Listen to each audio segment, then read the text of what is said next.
Hello future nursing officer. मैं इस class में आपको की पॉइंट्स पढ़ाऊंगी जो बहुत ही एग्जाम ओरिएंटेड, बहुत ही इंपॉर्टेंट होते हैं। पहला की पॉइंट है early indication of increase ICP. अगर किसी पेशेंट में आईसीपी इंक्रीज हो जाता है, इंट्राक्रेनियल प्रेशर अगर बढ़ जाता है, तो अर्ली इंडिकेशन क्या दिखाई देता है? इन्फेंट में बल्जिंग फॉन्टेनल्स दिखाई देता है। और आपका जो चिल्ड्रंस होता है उसमें अर्ली इंडिकेशन क्या होता है? वॉमिटिंग होती है। एडल्ट में अर्ली इंडिकेशन क्या दिखाई देता है? अल्टर्ड लेवल ऑफ कॉन्शियसनेस दिखाई देता है।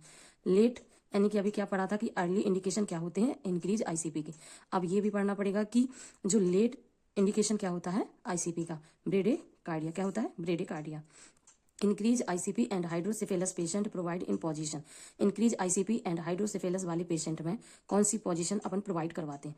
तो पहली न्यूट्रल पोजीशन प्रोवाइड करवाते हैं। Second then high Fowler's position, 30 degree head elevated करते हैं ताकि जो ग्रेविटी फोर्स मेंटेन रहे।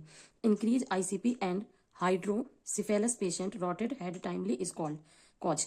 जो इंक्रीज आईसीपी एंड हाइड्रोसिफेलस वाला पेशेंट होता है उसके हेड को क्या करना है? टाइम टू टाइम क्या है? टाइमली क्या करना है? रोटेट करना है। तो इसका रोटेट करने का कारण क्या होता है? तो क्या कारण होता है? Prevent ulcer. अल्सर को प्रिवेंट करने के लिए हम पेशेंट के हेड को क्या करते हैं? रोटेट करते हैं। अगला की पॉइंट है generalized edema is called. Generalize जो एडिमा होता है इज कॉल्ड, क्या कहते हैं इसे?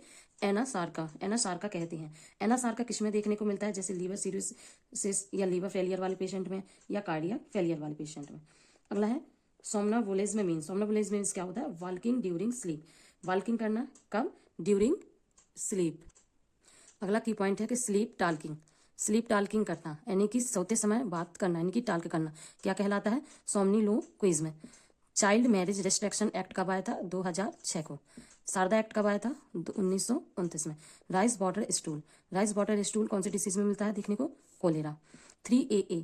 ए is a full form. 3A का फुल फॉर्म क्या होता है? Abdominal aortic aneurysm.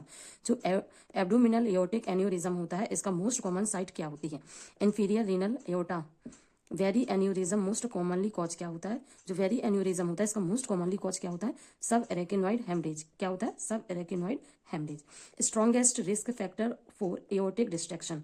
Strongest risk factor क्या होता है एओर्टिक डिस्ट्रैक्शन का? Hypertension. Most common cause of false aneurysm. Most common cause क्या होता है फॉल्स एन्यूरिज्म का? ट्रॉमा। अगला है Marfan syndrome aneurysm is due to defect in elastin. Adult fluid requirement कितना होता है? 40 से 50 ml पर केजी। न्यूबॉर्न में फ्लूइड रिक्वायरमेंट कितनी होती है? 80 से 100 ml पर kg. Founder of sociology. Sociology के फाउंडर कौन है? Auguste Comte. Father of the sociology. Sociology के फादर कौन? अभी क्या पढ़ा था हमने कि फाउंडर कौन थे सोशियोलॉजी के? एगोस्ट कॉमेट। और फादर यानी कि सोशियोलॉजी के फादर कौन है? Max Weber. Bone remodeling cell also known as. Bone remodeling cell also known as, इसे क्या बोलते हैं? ऑस्टियोक्लास्ट के नाम से जानते हैं। अगर आपको मेरी वीडियो अच्छी लगी है तो प्लीज़ शेयर करें, लाइक करें एंड सब्सक्राइब करें रोज़ ऐसे ही वीडियोस के लिए।